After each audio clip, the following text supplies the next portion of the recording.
Bangladesh automation টেকনোলজিসের পক্ষ থেকে আমি রাজীব আহমেদ। আমাদের ধারাবাহিক টিউটোরিয়ালের আজকের পর্ব ইন্ডাস্ট্রিয়াল কন্ট্রোলিং, কিন্তু আমরা এটা দেখব লোগো সফটওয়্যার। আমাদের এখানে লোগো সফটওয়্যার অলরেডি ইনস্টল করা আছে। আমরা এটা ওপেন করব। ওপেন গিয়ে ফাইলে গিয়ে নিউ দিয়ে গ্যালারি ডায়াগ্রামটা ওপেন করব। অলরেডি এটা ওপেন করা আছে আমাদের। আমরা আজকে এই বিষয়টা নিয়ে কাজ করব। সুইচ 1 পুশ করলে এটা পুশ বাটন সুইচ, এটা অন করলে 5 সেকেন্ড পর M1 অন হবে। M1 হলো ম্যাগনেটিক কন্ডাক্টর, এবং 5 সেকেন্ড পর M2 অন হবে, এবং তার 5 সেকেন্ড পর M1 অফ হয়ে যাবে, কিন্তু M2 অন থাকবে। এটা আমরা এখন করব। এটা করার জন্য আমাদের মেক কন্টাক্ট নিতে হবে একটা ব্রেক কন্টাক্ট নিতে হবে I2।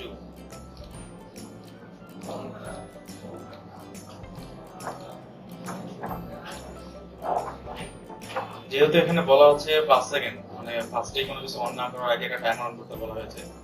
তো আমরা জানি টাইমার ল্যাচিং হয় না, এবং এটা পুশ বাটন সুইচ। তো আমরা আগে একটা রিলে নিই। সেই রিলেটা হলো ইন্টারনাল মেমোরি থেকে নিব M1।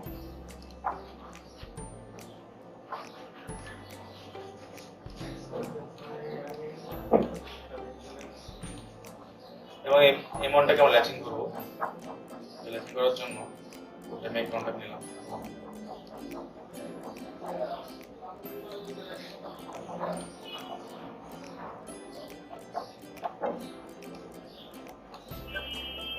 এখানে আমরা ল্যাচিং করে দেবো এইভাবে। তো ল্যাচিংটা হয়ে গেল। তো এই রিলেটা অন করবে একটা টাইমারকে। একটা টাইমার নিব অন রিলে, এর মান দিব 5 সেকেন্ড।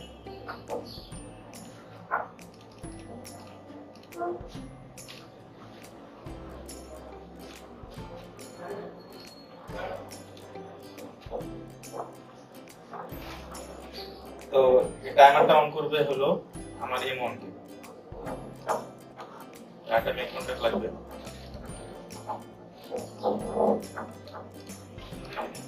এটা অন করবে একটা রিলে, যেটা ম্যাগনেটিক কন্ডাক্টর 1।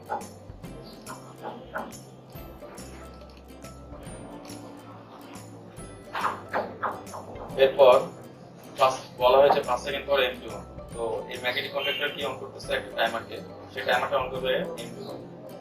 তো আমাদের ম্যাগনেটিক কন্ডাক্টর এটা মেক কন্টাক্ট নেওয়া লাগবে, যাতে সেই টাইমারকে অন করতে হবে।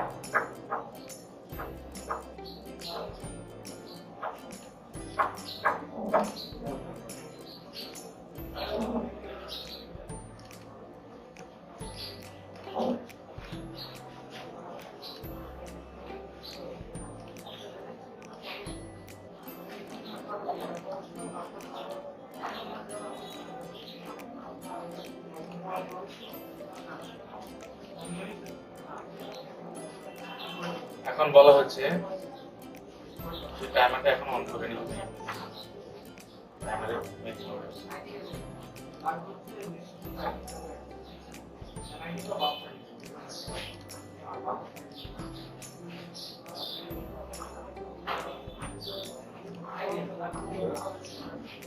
M2 অন হলো। M2 অন হওয়ার 5 সেকেন্ড পর M2 অন থাকবে, কিন্তু M1 অফ হয়ে যাবে। তো আমাকে আরেকটা নেওয়া লাগবে, টাইমার নেওয়া লাগবে। মেক কন্টাক্ট হবে ম্যাগনেটিক কন্ডাক্টর সুইচ।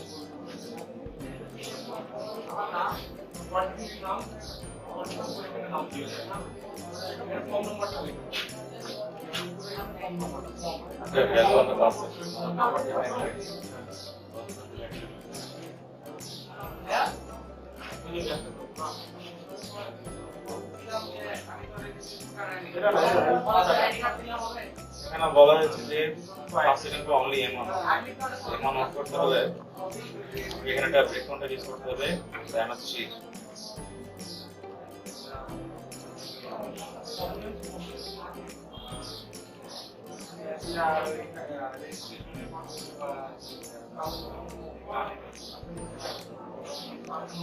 যখন টাইমার 3 5 সেকেন্ড পূর্ণ হয়ে যাবে, তখন এই ক্লোজটা ওপেন হয়ে যাবে, তখন এই কি1টা চার্জ পাবে না।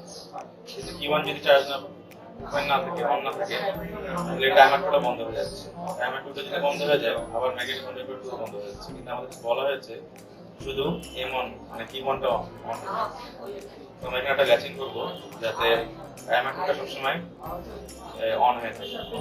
ল্যাচিং করার জন্য আমাদের ল্যাচিং হয়ে গেল। এখন আমরা সিমুলেশন দেখব। সিমুলেশনের জন্য একটা ক্লিক করব। এই সুইচগুলা রাইট ক্লিক করে এরর গিয়ে পুশ বাটন ক্লিক করতে আমরা পুশ বাটন সুইচে কাজ করছি। এখন বলা হয়েছে যে সুইচ 1 পুশ করার 5 সেকেন্ড পর M1 অন হবে।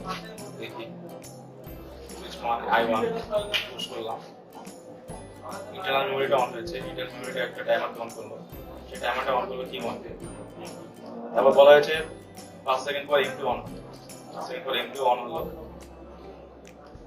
এবং এই M2 অন হওয়ার 5 সেকেন্ড পর কি1 অন হয়ে গেল এবং M2 অন হয়ে গেল।